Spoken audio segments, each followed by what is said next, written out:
अस्सलाम वालेकुम वीवर, क्या हाल है? खैरियत है? आज मैं मसीद क्या जुम्मा पढ़न मैं क्या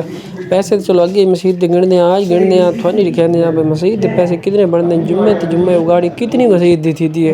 लिहाजा दे ध्यान के बनता है लगते तो ये डाल 50-100 वाला पे बाकी गल तो है का ना मशीन तो पतली सड़ गई भाई शायद विश्व का पे तप्पी पई मशीन में चलाई जरा के जाम तकरीर ना मशीन तो नहीं कर सकते लगे ना तीन दिन आंदी मोबाइल नहीं पे खलोंदा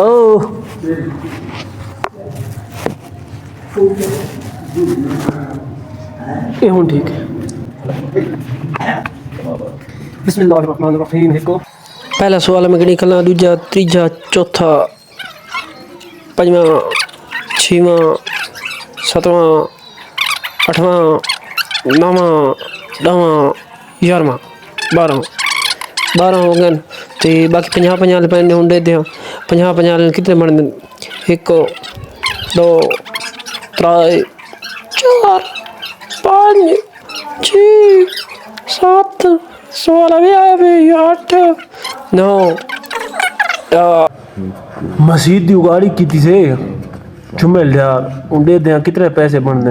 लोग कितना मसीद तरीन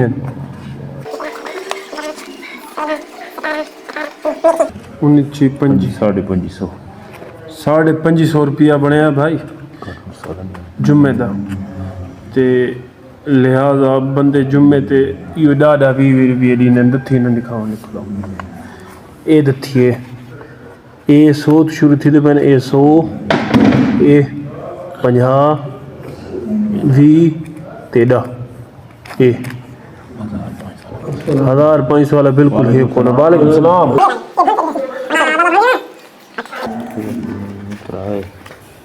ये बाबा भान गण आया 500 का 4